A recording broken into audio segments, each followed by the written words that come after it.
Bridge না থাকার কারণে আমার অসুবিধা হয়, চলাফেরা অসুবিধা হয়, স্কুলে যেতে পারি না।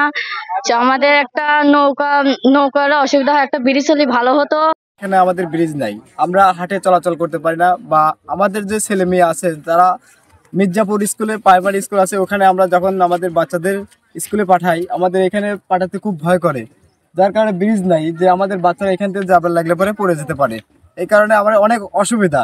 ডক্টর মুনির স্যার, তার কাছে বলবো বড় করে আমাদের অনুরোধ যে আমাদের এইখানে এই নেমাইচড়া ইউনিয়নের বহরমপুর বা মির্জাপুর গ্রামের এই নদীর মধ্যে যে ব্রিজটা প্রয়োজন, আমাদের এই ব্রিজটা দিন অতি দ্রুত করে দেয়। ব্রিজ নেই, একটা রাস্তা নাই, এই অনেক এই করগোলা, বহরমপুর, সিনেবাদপুর, গোলনগর, মামাখালী, অনেক দেশের লোকের মনে করেন ক্ষতি হচ্ছে। এই হাটটা অচল হয়ে যাচ্ছে ব্রিজ না থাকে। তারপরেও আমাদের এখানে ওই প্রতিবাসী এলাকার চার মুরব্বি হলো নদী, আমাদের কবরস্থান হলো অন্য গ্রামে। ওই জায়গার মরাটরা লিবার লাগলে, লিভারে রাস লিবার লাগলে আমাদের অনেক পরিশ্রম হয়, অনেক কষ্ট হয়।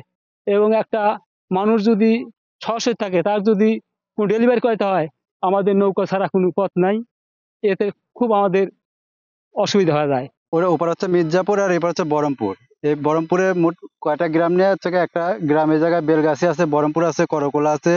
এই পুরো গ্রামের লোকজন মির্জাপুর হাটে হাট করে, এবং এই হাটটা অনেক বিখ্যাত একটা হাট ছিল। আসলে এখন যোগাযোগ ব্যবস্থার জন্য, শুধুমাত্র কয়েকটা ব্রিজের জন্য মির্জাপুর হাটটা এখন পড়ে আছে। যেরকম এই গ্রামের লোকজনের খুব অসুবিধা হচ্ছে, সেটাতে তারা ফসল আবাদি তুলে নিয়ে মির্জাপুর হাটে বিক্রি করার জন্য যায়, তারা ঠিক মতো যাইতে পারে না। দেখতেছেন এই সাগরটা, শুধুমাত্র সাগরটা হচ্ছে তাদের জন্য ভরসা।